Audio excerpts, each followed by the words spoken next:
The main thing that I noticed with working with professionals in their own industry, they've learned to use bigger terms and make the conversation sound more complicated than it needs to be, which is not what works on TikTok. You know, people want to be spoken to in layman's terms, like you're just sitting down and having a regular conversation with the person on the other end of the phone. So if you're bringing in these larger terminology and making everything seem a lot more complicated to the everyday person than it needs to be, then you're not going to perform as well.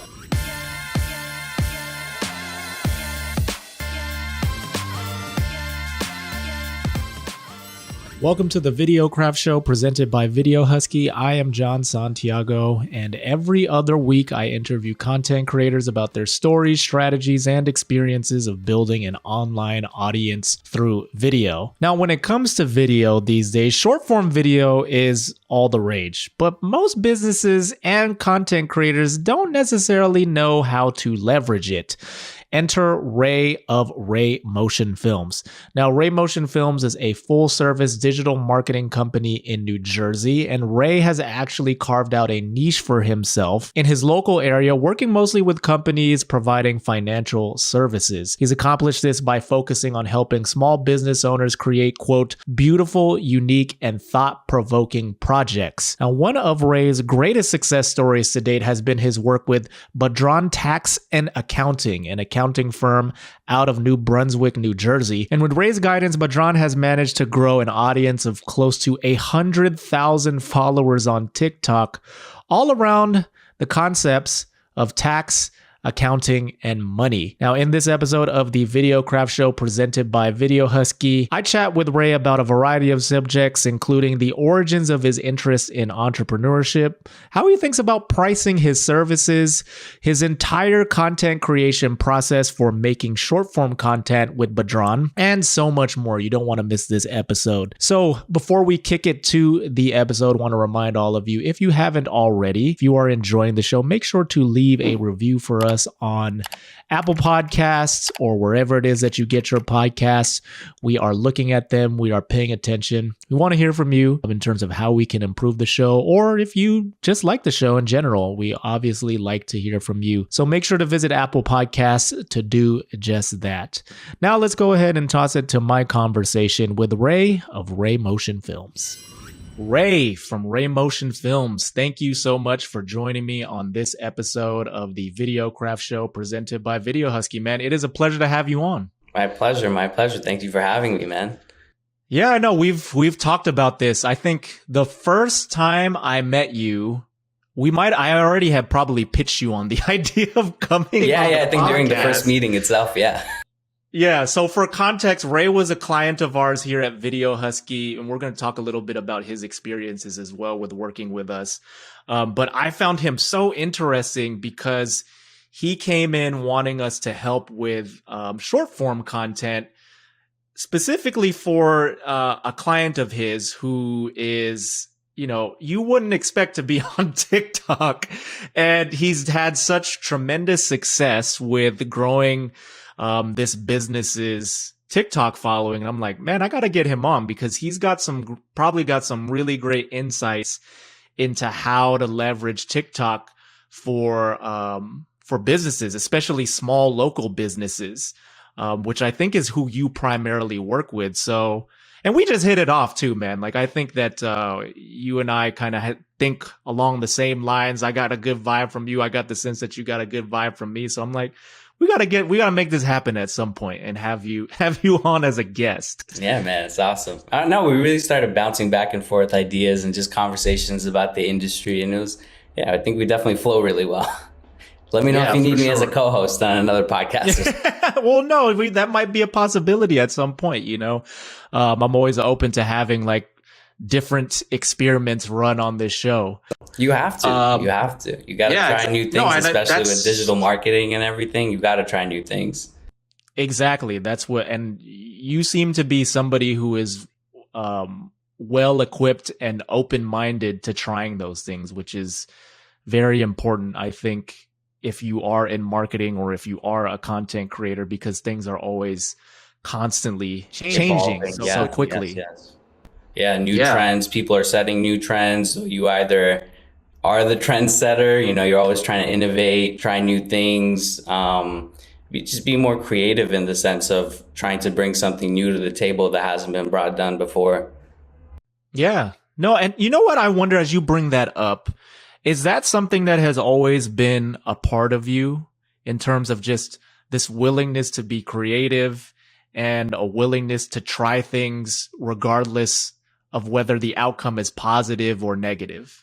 I would definitely say so, 100%. With me, I tend to get, I guess, bored pretty quickly, which is why when I figured that, this whole digital marketing space is going in the direction of fast form, short clip media, because everyone's attention span is slowly decreasing, and I guess so is mine. But yeah, so I just get bored with things, like even with like common day things like in my apartment, my wife might come home and she'll be like, "You moved the couch. What happened?"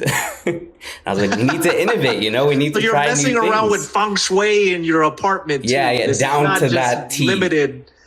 It's Yeah. not just limited to you tinkering around with video and Exactly. content creation. Exactly. No, but then even in the macro, like when it comes to my clients, I'm always pushing them to try new things, push the boundaries, like even in their own industry. Like for example, with my tax and accounting client at Badran Tax, they don't do a lot of, how can we say, common day trends. And, they really try to stay in their professional lane, but really pulling him out of there and trying to innovate and trying to have him out of his comfort zone. Cause that's where you'll find true innovation and, creativity in order to really change the industry and really help him stand out in his own industry and compared to his competitors and everyone else who's on social media and the finance industry.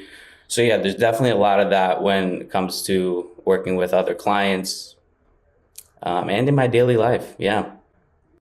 So where did that come from for you? Were you influenced by somebody in particular in your life? Does that come from your parents or a friend or? I would say probably my close? mother. I would say probably, yeah, probably like her, because she's kind of the same. Like she doesn't like staying in one place, doing the same thing over and over again. Routine is good. Of course, routine is amazing, but you have to play around with those little things within your routine and see what might work better. You never know if you never try it. So I always saw her innovating and like, doing like DIY stuff around the house for no reason. Same thing, like moving the couch for no reason. Well, she has her own reasons, of course, in her own head, but to the outside perspective may not seem like, why are you doing that? But it usually always tends to turn out being something much better than it was before. And if it doesn't, just go right back to how it was. But we never know unless we keep trying new things.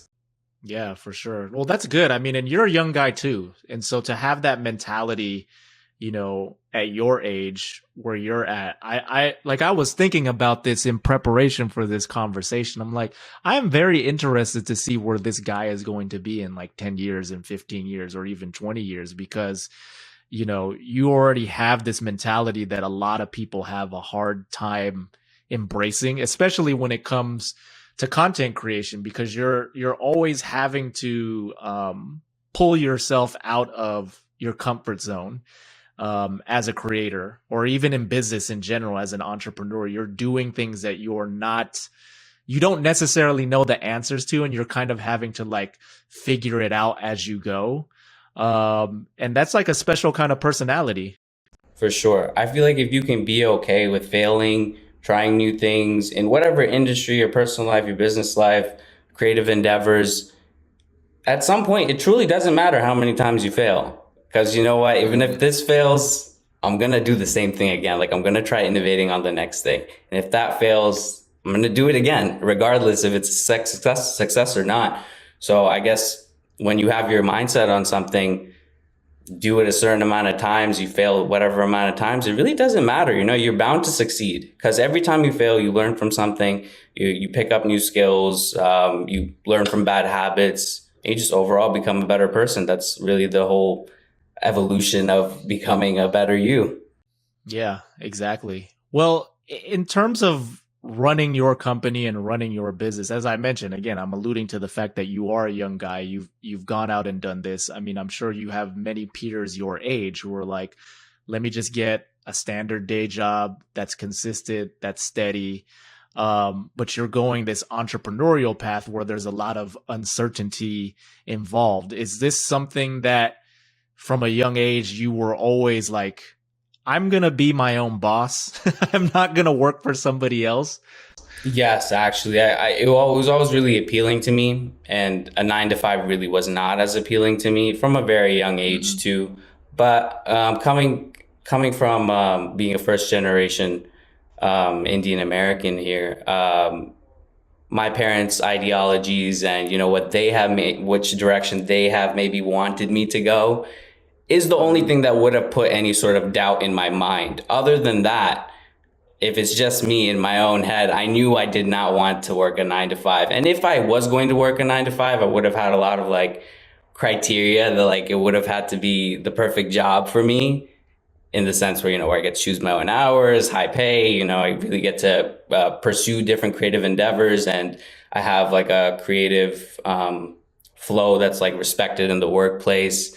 But that's a lot of criteria to match in like a 9 to 5 job. So the chances are really slim. So my best case scenario was create a company around my skill set, around what I can do very easily, things that come to me naturally in a creative sense, and just figure out how I can make money from it really, and really help people who can utilize it for their business and also make more money. Yeah, that's awesome, man. I want to know too about just the inspiration for going into content and to video. I mean, what are your earliest memories of going into content creation and learning this whole creative process? It would really be back to the days where I would come back from middle school, high school, back home, plop into my bed and just start watching like Smosh or like Jesse Wellens on YouTube, Casey Neistat, all these guys, who really paved their own path in the same way when the industry was not what it is. And they were working day jobs and they decided, let me pick up a camera and start this new lifestyle, start uploading.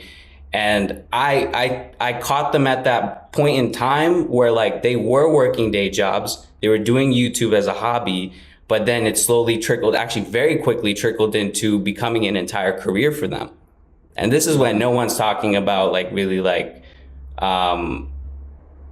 the creatives on YouTube making an actual career for themselves. So seeing that it was possible back then when it was way more unsure of where the industry was going than it is now. Like now we all know you jump on TikTok, if you have a good niche and you're making good content, you can turn that into a career. It's guaranteed. We all know that. We've seen millions of people do it ever since TikTok came out. But back then on YouTube, it wasn't like that. It wasn't like that at all.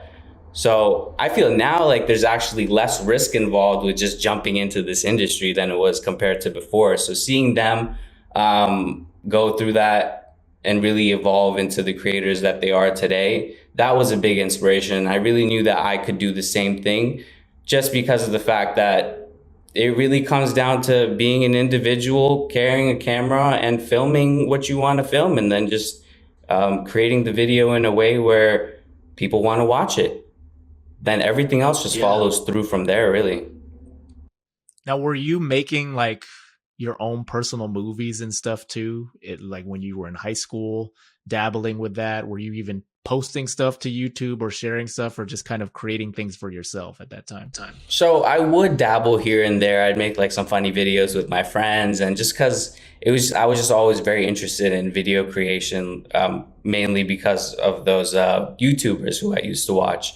So I really wanted to see, like, is it really that hard? Could I do it? And when I figured how simple it is to really get the shot, edit it, and then have a finished product.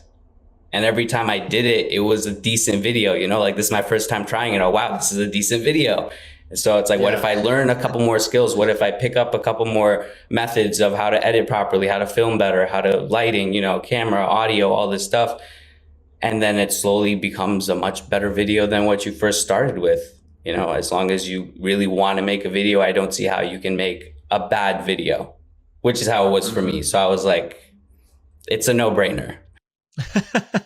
So what did the skill development look like as well? Were you were watching those YouTubers? I imagine you're looking at like Casey Neistat's aesthetic. You're looking at Jesse Wellens. By the way, Jesse is like one of the OG guys that I used to watch back in the day when he was with his, his ex-girlfriend, good friend today, Gina.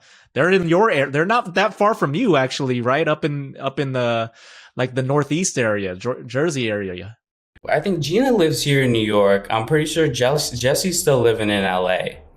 Yes. But yeah, it's funny you mentioned his aesthetic, with the camera, the outfits, and like the gear and the bike. I actually bought a Super 73 because of him.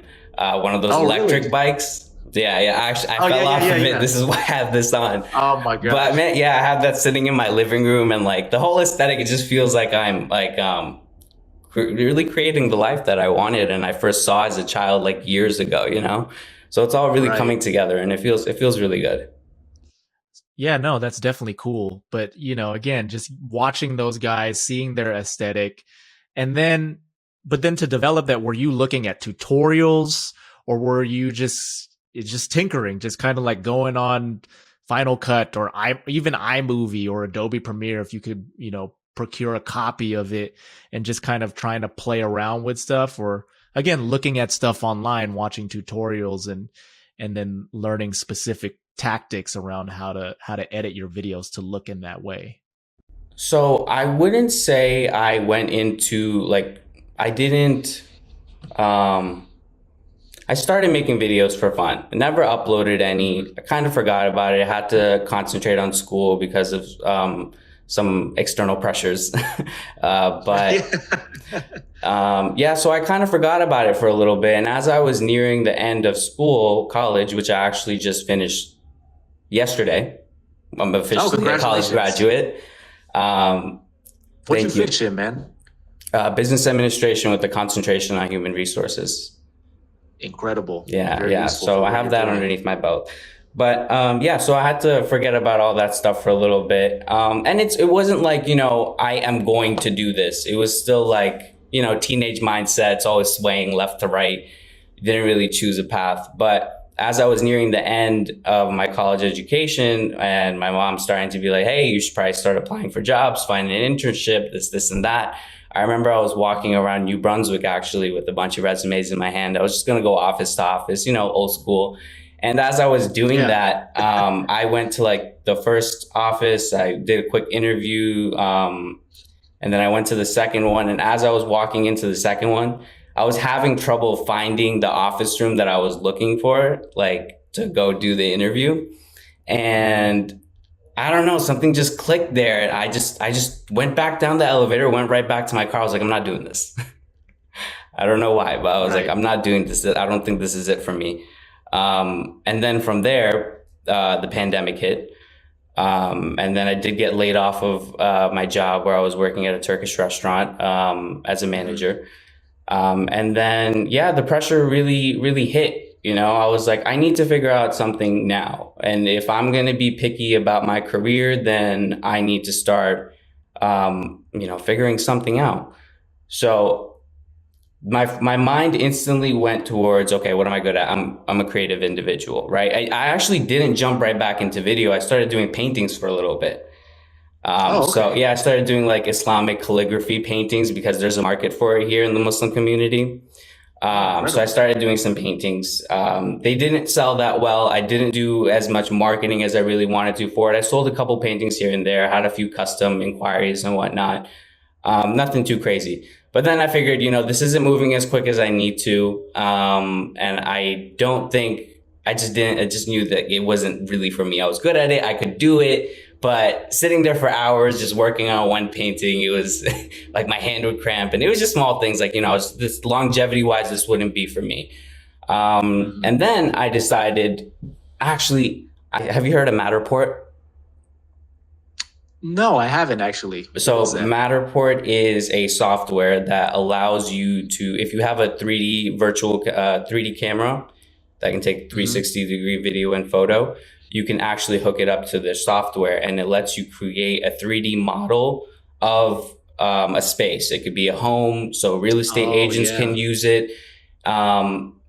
So it was like, I found out that there's a software and they're like, okay, there's a beta version that you can use on your phone. So everything quite literally for me started with just this. I downloaded the version. I started emailing a bunch of real estate agents and whoever who would really need this, and a bunch of restaurant owners who have like an aesthetic going on. I was like, they could take it and paste the link on their website so people can see what the inside of the restaurant looks like. But I really hit it home with the real estate agent. So I got my first deal. I was like, hey, let me come by. I'll make you a 3D tour using my software and just pay me $30. That's it. Right. So I drove out, I did it. The beta version did not work. It failed. The images were not matching up properly. So essentially you should be able to stand. It feels like you're standing in the room and you can move around the room. Kind of like a Google Street image, basically. Like a virtual tour. Exactly. Tour from your desktop so that failed. And then I was like, okay, what else can I do for real estate agents? Because I'm trying to get in contact with them and it seems like they're receiving my messages. So what else could I do? And I was like, I can make them videos. If it's not a 3D virtual tour, maybe it could be like a nice, pretty video that's visually appealing. So I did some networking. I found someone who is in our local community who's a real estate agent, and he gave me the first opportunity to go ahead and make a video for him. Mind you, he asked me like, what kind of gear do you have? This, and that. And I was like, listen, give me $100. I'll make you an amazing video. I'm just starting to get gear, so don't judge me on that. Judge me on my video, right? So I went in with this phone. I put it on 60 frames per second. 4K. I bought a handheld gimbal for $150. So that was like my first real investment into this endeavor. And then, I walked in, I shot the place, I went home, I edited it the same day, got the video to him the same day. He loved it. And that's really where it started for me. I was like, I think I can do this. I just made my first transaction and I know I can upcharge because I charged him way less because I didn't know what the true outcome would be of the video. And he actually liked it. So I was like, okay, I don't need to charge him $100. I could charge him $300. So then from there, I just went finding new agents, networking, promoting my services. And then from there, the pandemic really didn't die down. The real estate market was looking pretty low. There wasn't a lot of inventory alive. So the calls kind of stopped coming in. So I was like, okay, it's okay. Don't freak out. We started a business. My clientele are no longer calling me. What can we do next? And meanwhile, I already knew about TikTok, what was happening on there, but people weren't really making money off of it yet. It wasn't like, it was just a new app. There was a lot of upside potential, which is what I did see. So I actually made like 3, 4, maybe 5 TikToks of myself.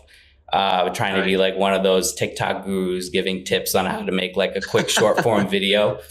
And then after that, I was like, I see this becoming very saturated really soon. Like, I don't see why there won't be 50 other people in the next 2 days trying to act like they're a TikTok guru, trying to tell people how to make a video on this app when that was their first video on the app. It was literally what I was doing. So I was like, I don't see a lot of longevity in this either. But if it's somebody with a proper business motto in an established industry that's already there and existing, we would have a better potential of making short form videos that could actually attract viewers. And it's already a niche. It's not a niche that's being set up still, like how to become the best TikToker alive, when TikTok was only really popular for the last couple months. It's how to do your taxes the best, how to get rid of your IRS debt quickly. So we have topics that are already asked. They're already being Google searched. So the next thing for me was really finding a business and a business owner who is also a little creative like me, likes to innovate with their business, wants to try new things. And it was really finding the perfect client who was looking to get on social media, but didn't know how, didn't know what the best way was. And, they always have to be an outgoing individual who doesn't mind being on camera. And that's when I found my client, Badran. And of course, that was after going to a bunch of real estate offices, accounting offices, lawyers' offices. And eventually I found him. We spoke. I pitched him my idea. And mind you, he was barely ever on social media before this. So TikTok was an extremely new thing for him. But Instagram was new. Facebook was like, okay, it was there. You know, you talk to your friends. I'm sorry. Is that like, do you hear that? Oh, I can hear that, but it's totally fine. No, it's not. It just lets the people know that this guy is a busy guy. He's got notifications coming right and left. Okay, cool. So we're good. We're good to go. Okay. So yeah. Then we really just picked it off from there. You know, he was the best client for me. We just like the same way me and you jump back and forth with ideas and conversation. It was really the same thing. We have a huge age difference, by the way. He, I believe, is over 65 years old. I am 23 years old, just turned 23 in October. So that actually really surprised me. I did not see that coming, that I would be able to, you know, work hand in hand with a business owner who is of his age, me being my age. You know, it's just so many things that could not work out. I'm coming from like a human resource standpoint. Like when you put very experienced individuals in an office space with new college graduates, there can be a lot of back and forth that may not work out, with personalities clashing and difference of opinions. You know, one section wanting to innovate and be, try new things, and the other side not wanting to do new things and really just stay in the traditional mindset of how they operate. But we didn't have those issues at all, really. I mean, here and there, he might not want to try all the new things I bring to him, which is, of course, I want his opinion. You know, it's necessary. Like, I will bring him a bunch of new things we could try on social media, and he'll basically be like, no, I'm not feeling that, not feeling that. Okay, I'm down to try that. And yeah, we kind of just took it from there. The page did really well. We're at, I believe, 87,000 followers on TikTok right now. And those followers are slowly spreading out to all the other social media platforms we have up right now. But yeah, it's just been really successful after that. He's been getting a bunch of questions, a bunch of calls to his office, a lot of inquiries. When we first started, he wanted to take his business in a different direction other than just regular tax preparation and services like bookkeeping and whatnot. He wanted to get into tax resolution, which this was the best opportunity for him, because the upside of getting on TikTok and promoting your service in a way where you're providing just straight up value and not sounding like a salesman is really the best formula to get new clientele and get your name and your brand out there. So him starting this new service of tax resolution, which is where he actually goes and solves people's IRS debt and their issues with the IRS debt, with the IRS. It was really just the perfect cocktail for success, really. We set up a target audience for him. We figured he wanted to target middle-aged individuals, maybe after the age of 25, because before that, you're not really accumulating a lot of debt per se, other than maybe student loan debt. We targeted our audience between middle-aged individuals and higher. All the songs that we pick are like songs from the 60s and just music that they would rather hear, you know, not really much of this new pop and hip hop music that we would see otherwise. The way the language is scripted, the catchphrases we might use, they're all geared towards making the video sound and look appealing to that target demographic. So yeah, we got all that set up. And then from there, we've just been consistently meeting every week and creating a bunch of videos that are posted 7 days a week, 3 times every 7 days.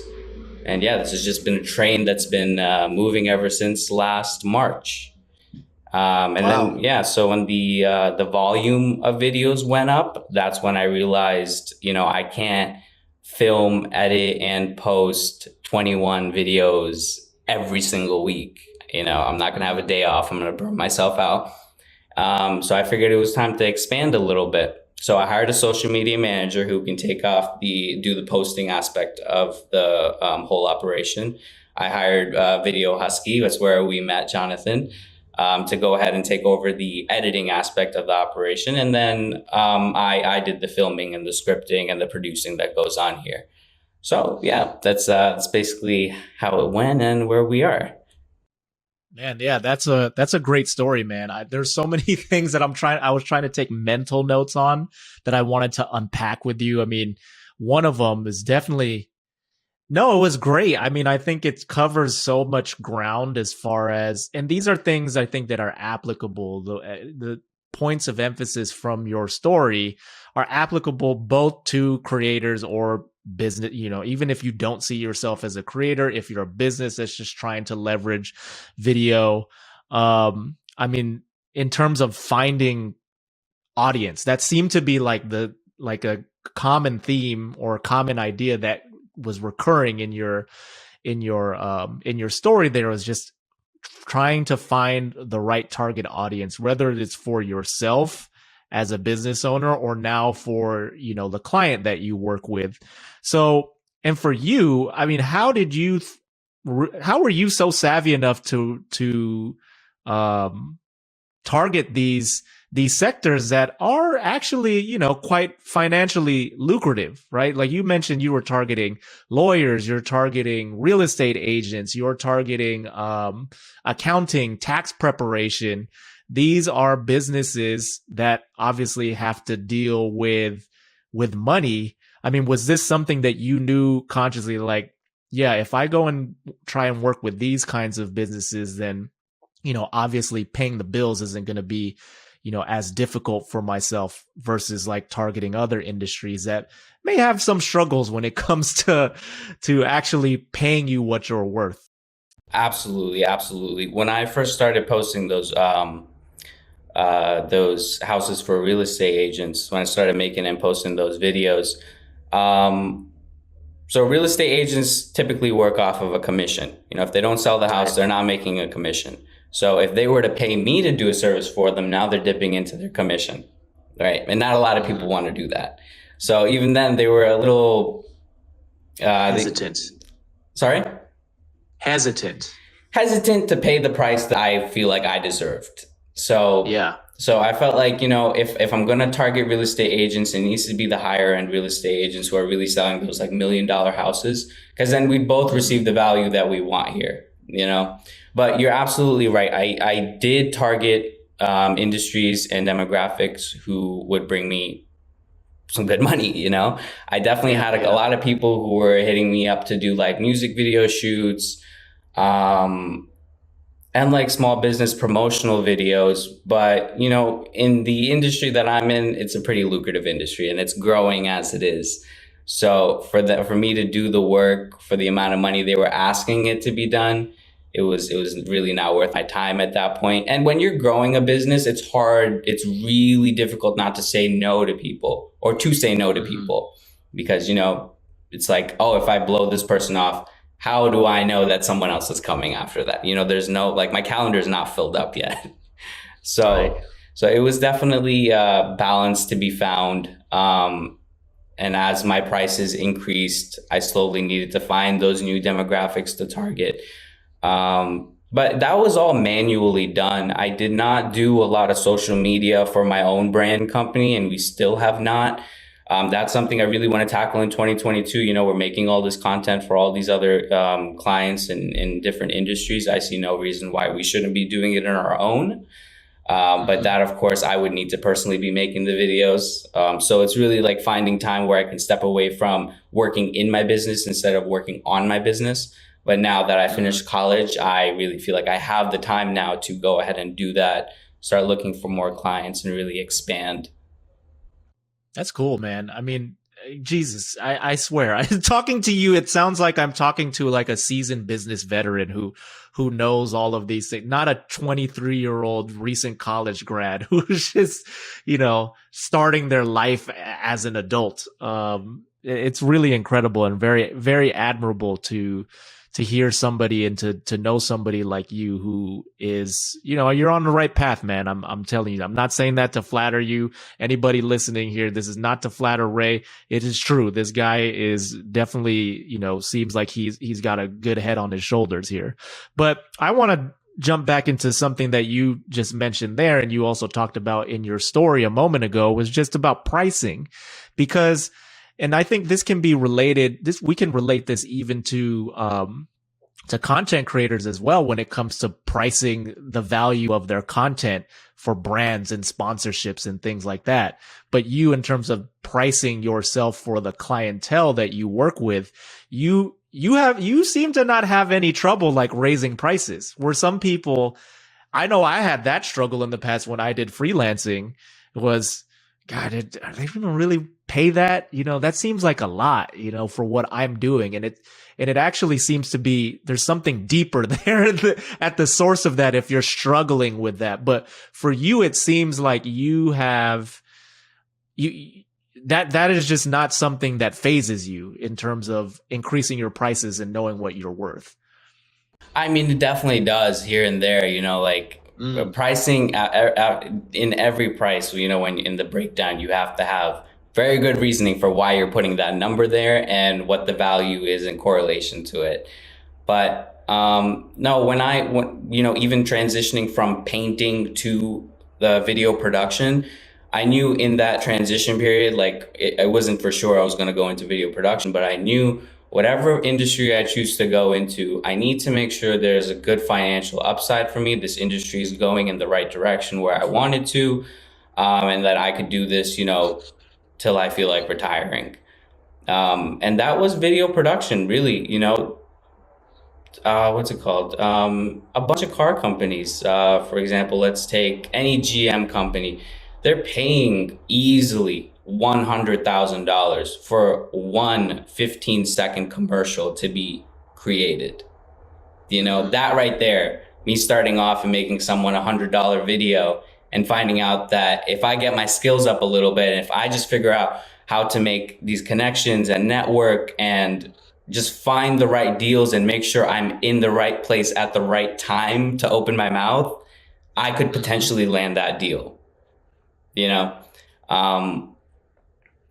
So really when I started, I had to figure out what's going to make me money and what am I good at that can make me that money. Like I don't have to really try as hard, because I feel like if you feel like you're trying hard, then it automatically feels like work. If I feel like I'm not trying and I'm just doing me, it doesn't feel like work. That side of the pressure is completely off then. Then it's just looking at, okay, if I make you a video, what is the potential upside for you? How are you going to benefit? Are you going to make $100,000 a year next year because I made you this video? Are you going to increase your sales by $1 million a year the next year because of this video or in the upcoming months? In that sense, if you're going to make $100,000 a year, it doesn't make any sense for me to charge you $500 for this video, right? Yeah. Especially if you're asking us to take on the marketing aspect of it too after that, like people don't want you to just come in, make them a video, drop the video off to them and then back off, because they're like, oh, what do we do with this video? How do we optimize the video on social media? Where do we post it? How do we caption it? How do we make sure all of our audience members are going to see it? How do we make sure other people past our audience members are going to see it? So many questions that they have. And I figured if these questions need to be answered and people don't feel comfortable really taking on the entire process of scripting, editing, filming, editing, optimizing, posting, and then even running ads from there. That's a huge process that people don't know how to do, people aren't comfortable doing. So that's where I figured my service could come and play. Yeah, for sure. Now, in terms of getting pushback from clients from time to time or from prospects, it sounds like you were able to handle those objections by like justifying, well, this is why I charge what I charge, because if I do this for you, this is what we're projecting in terms of potential revenue that you're going to get from doing this piece of content, especially with real estate agents, right? Like I imagine there's a lot of them kind of have this, like you said, they're a bit gun shy when it comes to using their spending money or investing in marketing, because they're so accustomed to just getting clients through word of mouth, and to actually dip into the commission to invest in advertising for themselves. They're worried like, well, is this actually going to pay off? But they don't always see that, you only need to get a few sales out of like one video. It's not like you're having to convert 1,000 new customers, exactly. So, but it just really seems like you're able to handle those objections quite well, and you have that you have like a playbook already set up for Right. It's in the justify back of my yourself. head. Don't get me wrong. I do get flustered during these conversations sometimes when like a random question that's unexpected comes up. But yeah, having these questions already answered in the back of my head really helps. And I have to give a big shout out to Chris Doe. I don't know if you've heard of him. I would definitely say check him Chris out. Doe He's is on great. YouTube. He's phenomenal. He really The Future. Yeah, The Future, man, he helped me. And I'm getting goosebumps right now because I really dedicate like at least 50% of my success in this business to that man. He really like honed in for me what value-based pricing is and how to really talk to clients, how to carry yourself in a business conversation, everything. Even if you're not even in video production, you watch his videos, you will be way better at having business conversation just by listening to him and seeing how he articulates himself and, how he really maneuvers in a business conversation. Yeah, for sure. He's great. I've seen his videos. He's done some great stuff on shorts. I think it's amazing. One of the things that stood out to me about him, I think it was maybe it was a year ago or several months ago, I saw one of his shorts pop up on TikTok. And I really found it fascinating that, because you can't include links in TikTok videos, can you? Or has that changed? You can. Okay. It might have to be from like a specific third-party application that you're pasting the link from.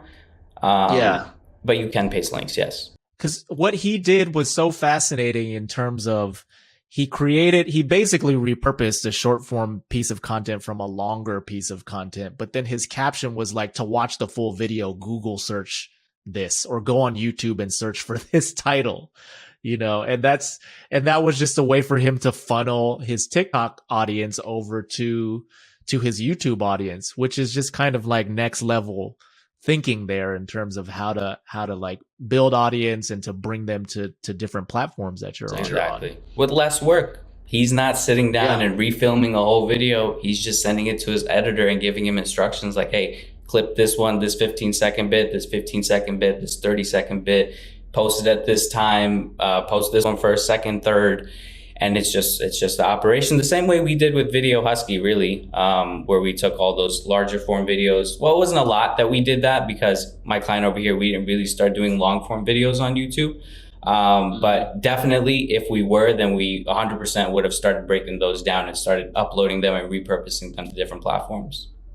Absolutely. Well, let's talk a bit about your experience with working with us at Video Husky. And just for disclaimer purposes as well, here at Video Husky, we don't normally work with people who, agencies or videographers who are serving their own clients, just because we found it to be difficult in terms of the communication when it comes to us delivering a video to you, the videographer, who then needs to get approval from the client and then needs to come back to us with more approvals. And then it's just not necessary. It hasn't worked out for us, which is why we've decided to put that policy in place. But we have made exceptions. And one of these exceptions is when we've worked with people like yourself, an independent videographer who has the final say and final approval on the content. Like with your client, Badran, like they're trusting you to make that judgment call with the final look of the video. So again, just as a disclaimer to anybody out there, if you are an agency or a videographer, you're wondering, why doesn't Video Husky want to work with us? It's because if you don't have final say on your content, on your client's content, you're better off finding a different solution. And if you want advice or recommendations, like we'd be happy to pass you along to someone who has that infrastructure in place. But at this current moment, we don't do that. So let's go into, again, the content creation process for you and what that looked like in terms of from like scripting the idea to filming it with your client to then passing it along to Video Husky and getting the content produced? Yeah. So, would you like me to walk you through like a typical day, like how it was when we were? Yeah. Okay. Yeah, that'd be great. Sure. So typically, I wake up in the morning. Before I come over to my client's workplace, I would do some market research myself on what's going on in their industry. So specifically, if we're talking about my tax and accounting client, Badran, it would be me looking at tax news. Are there any updates from the IRS? Is any governor doing something new in whichever state? Is anything changing on the federal aspect of taxes? Is the IRS sending out any new updates on how they're changing their operations? And there's always some sort of update when it comes to this industry. We also try to do some entertaining TikToks as well, entertainment based TikToks. So that could be any trends that I would be able to direct in a way that would be visually appealing and acceptable to our client audience. So it could be anything from like voiceovers from a movie about someone joking about, I'm going to write off my house, I'm going to write off my car, I'm going to write off my TV and this and that. And then we kind of like act it out in a way where it's comedic and funny. And it's just, it's good for the audience to really get a good idea of what we do, our perspective on the entire industry. So yeah, that's basically where the research aspect of it starts. And then we get a whole list of ideas and potential video topics that we could do. I come over here, I sit down with Badran, we figure out which ones we might want to shoot, which ones we don't want to shoot. And then we might even sit down and brainstorm some other ideas right there, because he will also bring his own list of ideas that he might want to touch on. And then, yeah, it's just like a cancellation of which ones we don't want to do, which ones we do want to do. And then we will script them first off. And not all clients really require scripting.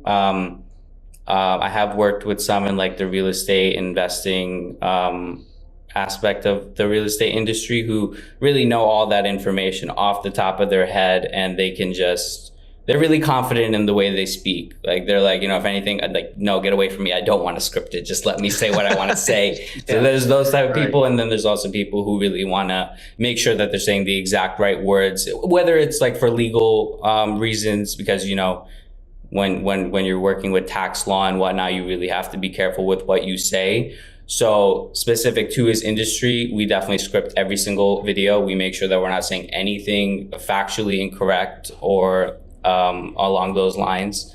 And then, line by line, we script it. We try to make it as creative as possible, because not everyone likes to just sit and watch tax and accounting videos. It's not the thing that really comes in your head, like, oh, I'm going on TikTok to watch a video about tax and accounting. That never really happens. So when our video pops up on your screen, I want to make sure that something catches your eye in the video. Within the first sentence, the hook, or something going on in the background, or something happening with the person who's right in front of the screen, with aka Badran. And then from there, we make sure we have a hook. We give the information in the middle, and then we conclude the video at the end. I typically try to keep it between 15 to 30 seconds. Definitely 15 is the sweet spot, because we want to keep the videos as short as possible, especially since it's tax and accounting. If I'm going to give you value about this industry, it's going to be quick. You're going to like it. And then if you like it, you're going to want to find out more, which is then when we would relay them over to, go check out our YouTube channel if you want longer form video content about the specific topic. But yeah, backing up from there, after I get all the footage I need, I quite literally just went on my laptop. I uploaded the videos to Video Husky. I typed up the exact script that we created, because, there's multiple takes that happen. The line doesn't come out right. So I didn't really need to sort through those as much, because I was providing the editor, who was I was my editor for Video Husky. That really took some time off. No, it granted me more time actually uploading the script, because I wouldn't need to take out the bad cuts, the parts of the video that were not good. She could quite literally just watch the video, find where he said the line properly, and then use that clip from there. Music was always uncopyrighted music. And then as far as the collaboration between us, it was quite smooth. I remember you guys at Video Husky were a little, you weren't sure how this was going to work out because you didn't work with someone who demanded like this high volume of short form video content. And since it's like a ever moving train, like it doesn't stop till it stops, you know? And we did not stop. We went solid, what, like 3 months, I would say? I think it was, yeah, you did 3 months with us. You know, you did I think you paid for the quarter up front, and then you know, we were able to kind of sort things out on our end and figure out a process that worked within our system and process. Right. And I also didn't feel like I had to make too many crazy adjustments to really work with you guys. Honestly, I understood your perspective as far as not want to working with agencies and people who have their own clients, which is why I wanted to make it as easy as possible for you guys to work with me. So I kind of like back engineered the logic because I really needed your guys' help. It was really the case. And then, just like if I didn't like anything here or there, I would just send a quick message like, hey, can you change this clip? Can you change the lighting, the song, the text, whatever it was. And it was really very simple to get done. And we were pumping out 21 videos per week consistently, with great communication and not really any mess ups or anything like that. So yeah, it was great. It was a wonderful operation that was put together, really. That's good. That's good to know. Yeah, because we get quite a few people, obviously, these days who want to do TikTok or YouTube Shorts or Instagram Reels, and figuring out a system to do that consistently and regularly, and then how does that integrate with Video Husky is always it's always a challenge, I think, for prospects who are coming into our website and thinking about hiring us to work on their content, because they may not necessarily have that whole system fleshed out for themselves on their ends. And you clearly had that all organized and structured from your side, and then obviously handing it off to us to let us do our thing with our system and processes on our side. So I think it worked out well.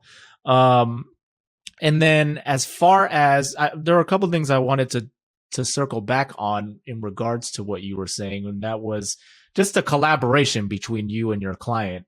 How long did that take for you to come to an agreement on what you were going to produce and what you weren't going to produce, as far as all the ideas you both were bringing to the table?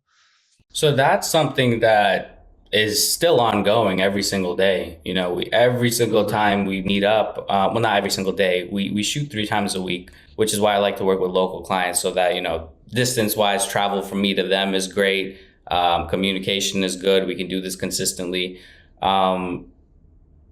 I'm sorry, what was your original question? No, I was just asking you about how long it takes for you to come to an agreement on what you are creating, you know, because you have a meeting and I'm sure you guys are throwing out ideas, and then does it take you 20 minutes, 30 minutes? Is there, like, what I'm trying to understand is there like an intense back and forth or dialogue between, like, you know, what you ultimately end up making? Yes, for sure. It's like almost like we have a debate before every single shoot. It can be an hour long, it could be an hour and a half long, it could be just 20 minutes. You know, we bounce off back and forth like, oh, love that idea, you brought that one, okay, let's do those 3, let's do my 2, okay, boom, let's go straight to shooting and scripting. So that debate actually happens before any of the scripting or anything happens. So like, we're literally just bouncing off ideas and trying to cancel out which ones we don't want to do and which ones we do want to do. So yeah, I think the maximum amount of time that might have taken was maybe 2 hours, but that was when we were really trying to hone in what type of videos we should make for the brand, for the betterment of the brand. Not just which videos we make will pull the most amount of cash flow into the business. You know, we were trying to work more on the brand aspect of it and really find something consistent where our followers know, okay, if I return back to that page, I know what I'm going to see. You know, I know what I'm going to find out. We wanted to provide them with some sort of consistency with the brand. Those are really the only times where our meetings trickled over 2 hours, 2 to 3 hours. because those like really Right. take in-depth conversation, like, where are you really trying to take this? And I have to understand where the business owner wants to go with everything that we're doing. So it's really calculated. It's really strategic the way we make our decisions. But yeah, no, that part of the process is very crucial to the entire operation, because at the start you could choose bad video topic idea, then we go and script it, then we film it, then the video editor edits it, then the social media manager posts it, then we optimize it. But you started off while choosing a bad topic in the beginning, so you're not going to get a lot of views on that video. So Yeah. it's very crucial to the operation for sure. Yeah, no, it's important to kind of get that foundational aspect sorted out first before you do everything else, because if it's not right, then you could end up with the wrong person watching your videos, not the right audience, and then you're not necessarily getting the leads and prospects that you would like to see.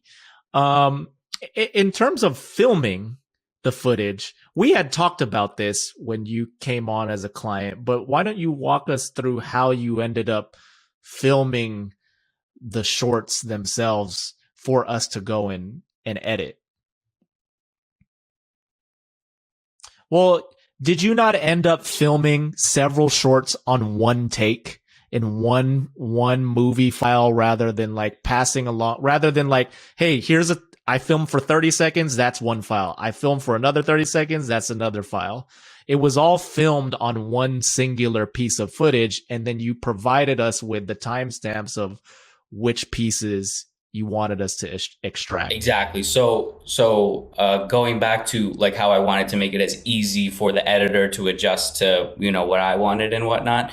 I figured in the beginning, if, I stopped the recording button after every single take, it'd be easier for me to go back in and find which clip exactly I want her to use.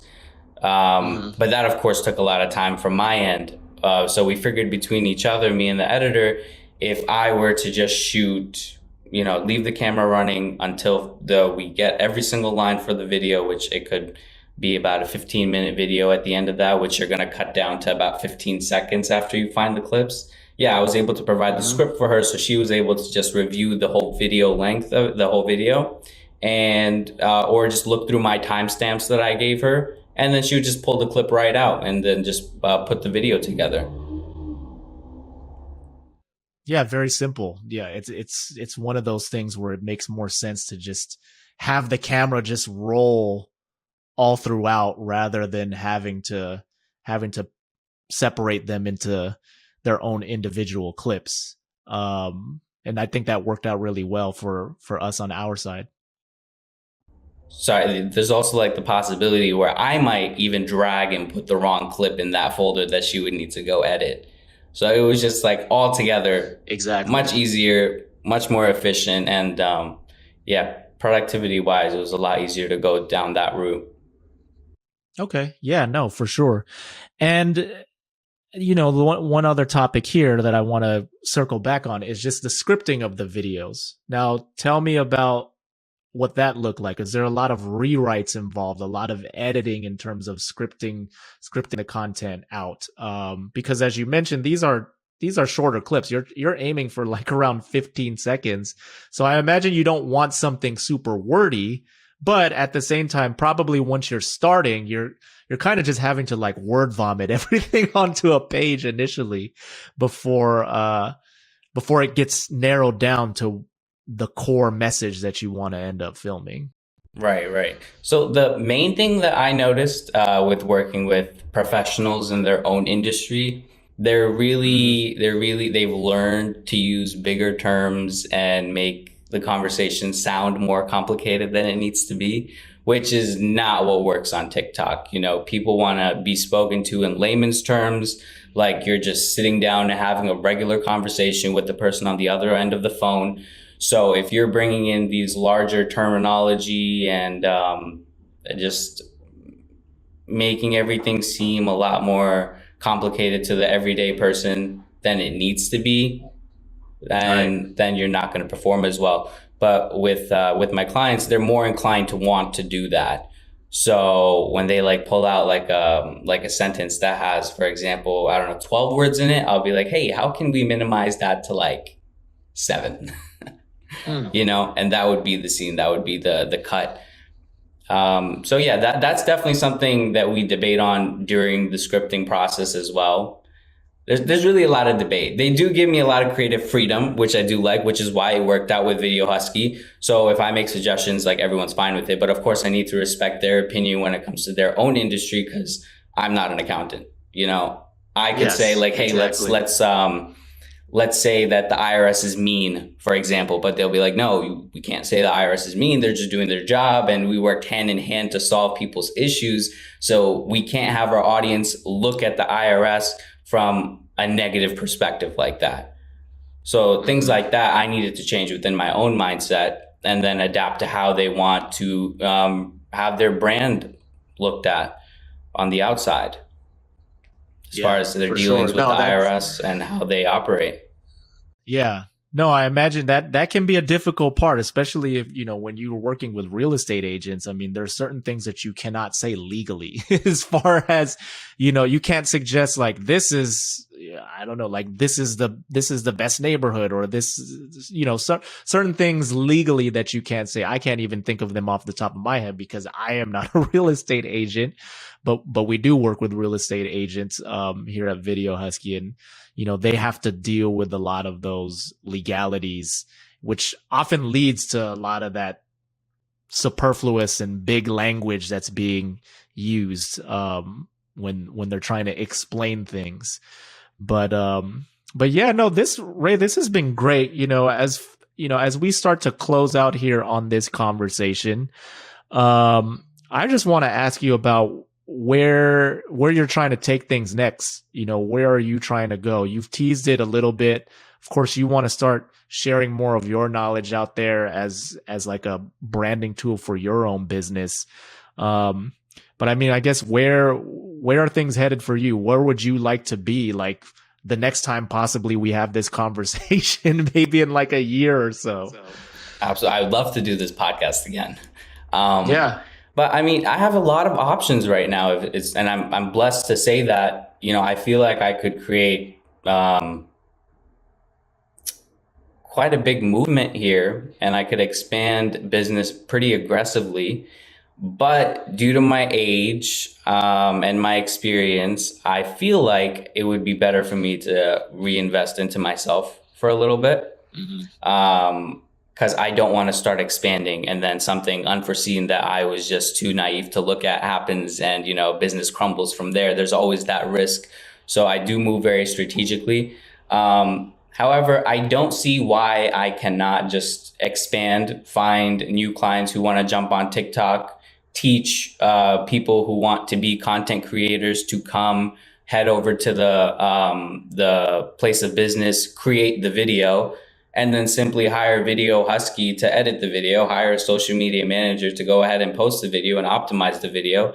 And then you have another moving operation right there, which I really don't need to be too involved in, other than creating the deal and making sure that all the employees are within the creative limits and boundaries that we need them to operate in.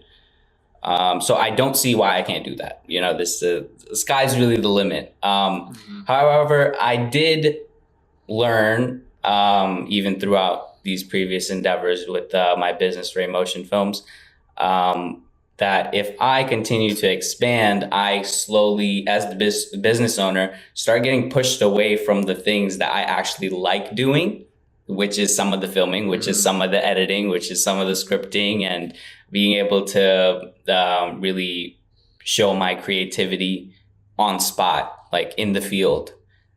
But if I expand too quickly, then I might be forced to look more into, the management of the whole operation,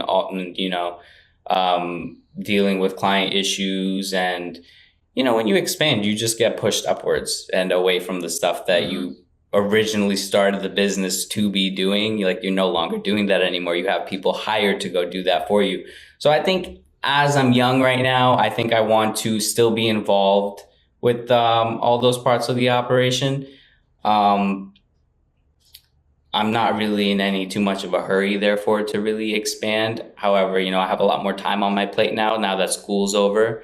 So I think I might get into a little bit more filmmaking.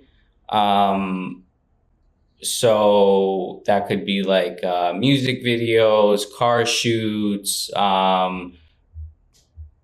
short stories, more like business promotions, really aspects of the business where I can still be creative and, have fun doing what I love to do. I don't want to take the fun out of this just because I want to expand and make a bunch of money. That's definitely not, especially now at this point in my life, I don't want to do that. I'm not high up in age where, I have so much responsibility on my back, like children and whatnot, where I would really have to stress more about finances and whatnot. I feel like a free bird right now still. So I want to continue feeling that way. So I mean, I know you feel like I've teased it for you. I've been teasing it for myself too. This is like a constant debate that goes back and forth in my head. Like, where should I take this in 2022? So I don't have a proper answer for you yet. I'm still figuring it out as well, just like every other entrepreneur out here. But definitely when I figure it out and I start making moves, you'll be the first person that I let know. Well, that's good to hear. I mean, like I said, regardless, I look forward to seeing what you do next. Creating content for my own business is definitely on the high priority side of my list, because once I start creating my own content, business is just inevitably going to come in, especially because I'm going to make videos that I like watching, which means there's a demographic of people who like the same videos I like, and that's the audience you want to attract at first. Yeah, it ends up being this virtuous cycle where if you're making content that you like or that is interesting to you about topics that are interesting to you, you attract people who are also interested in those topics, who are probably and you're not trying to be someone you're not. You're not trying to make videos for someone else who you're not, or who you typically wouldn't even have a A/B conversation with. That's not the people you want to attract. You want to attract like-minded individuals. So, I mean, you stay true to yourself, create the content you want to create content that you like, you personally like you would watch if it popped up on your phone screen. And then, clientele is just inevitably going to come. I feel like that's where the industry is at right now. This is definitely the time to capitalize. And, if you don't want to do a 9 to 5, jump into video production, social media. The industry's there. You get to work from home. It's not, crazy challenging like being a lawyer, a doctor, or an accountant. You could definitely get paid well for sure. And man, I hope to see a lot more creatives join the industry, especially in the upcoming generations. I'm pretty excited, actually. I think a lot of kids will naturally be good at this, and the job market, I feel like, would explode with the need of videographers, video editors. So it's really exciting to see where the industry is going to take us. I actually wanted to ask you, where do you see the industry going in the next 10, 15 years, now that you've seen the jump, especially working for Video Husky, where you see people moving from those long form videos to now short form videos and everyone's trying to get everyone's attention in such a short amount of time. Mm-hmm. Where do you see it moving next, in correlation with Web 3.0, the metaverse, NFTs, and cryptocurrency and marketing? Where do you see it going? I think it becomes much easier to make it a career, obviously, as a creator, as we progress the next decade or so. Like, you bring up the ideas of NFTs, which is something that I understand, like, the tip of the iceberg, but I'm not somebody who has any kind of NFT investments or anything like that, or would be able to offer any kind of sound NFT advice. But I like the idea of being able to issue something that is limited in supply and have control over that. Because it really does make this whole idea of, I don't know if you've ever read the article or essay by Kevin Kelly called 1,000 True Fans, but it's an incredible article. We'll link to it in the show notes. It's been referenced many times before on this podcast with other creators, but just the idea that you only need 1,000 people to support you as a creator. I mean, imagine if you had 1,000 people paying you $10 a month on Patreon for a subscription, or to a newsletter on Substack, or to a YouTube membership subscription. That's $10,000 a month. That's more money than most most people in certain professional fields make. So it is becoming more commonplace. And I think you're part of the first generation of people like the Mr. Beasts of the world who grew up watching the Casey Neistats, the PewDiePies, even going back to some of my Asian brethren like Ryan Higa and Kev Jumba and whatnot. Those guys, they showed you what was possible, and now we're seeing people really be able to take that. And there's just infrastructure in place, but they're really able to take what the foundation that they set initially and make it a career for themselves. But again, as I alluded to there a moment ago, there's just more infrastructure in place for creators to go out and do their thing, which is really exciting. And I think going forward that there's going to be more people who are building stuff online, and there's going to be a need for people to create businesses and services that serve those people, which is why Video Husky exists. So anyways, Ray, this is awesome to have you on. We're definitely going to have to do a part 2 at some point. So just as we wrap up here, tell everybody where they can find you. If they want to work with you, where can they contact you? So right now we are mainly on Instagram. We are moving over to TikTok as soon as I start making some content. So the ads for that are Ray Motion Films, no caps, no underscores. You can send me a DM. Should I put my phone number here? Is that a good idea? Yeah, you could do that. Okay. You can text me. Fine. You can call me at 347-863-9656. Just call me. Let me know what your idea is. Let me know what you want to pursue, where you want to take your business, what you want to do with content, what you might have already been up to in the social media realm, and we will optimize videos and take it from there for you. Awesome. Well, thank you so much, Ray, again, for joining me on this episode of the Videocraft Show presented by Video Husky. Thank you, Jonathan. It's been a pleasure, man. Thanks again to Ray for joining me on this episode of the Videocraft Show presented by Video Husky. Want to remind all of you, if you haven't already, to subscribe to the show wherever it is you get your podcast. Subscribe to us on Apple Podcasts, Spotify, Castbox, Pocket Casts. We are everywhere. You can do so. It helps us out. If you would also like to stay up to date with episodes, you can also subscribe to our email list. And we're giving a freebie to those of you who do decide to subscribe to our email list. A free script template. Using this can help you structure your ideas and help you organize your ideas in your content creation process. So all you have to do is go to videocraftshow.com and then click the button for the free scripting template. Fill out your name and your email, and then we will deliver that straight to your inbox right after you sign up. As always, I've got to thank my team for helping me to produce this episode, Nikki Vicente, as well as Ingrid Saraiba for all the work that they do on the Videocraft Show presented by Video Husky, as well as Paolo Lopez on graphics. And a reminder to all of you, if you are looking for video editing, we talked about it on this episode. We talked at length in terms of how Ray was able to utilize Video Husky to his advantage. If that sounded like something that you could do and you're looking to make short form content, then visit www.videohusky.com to learn more. Click on the Who It's For page, and that should give you more information on what we do as a company and help you determine whether or not we would be the right fit for you. So go ahead and do that. Visit videohusky.com to learn more about what we do. That is it for this episode of the Videocraft Show presented by Video Husky. I will see you again in another 2 weeks. Until then, take care, and I'll be seeing you. This is Jon Santiago of the Videocraft Show presented by Video Husky, signing out.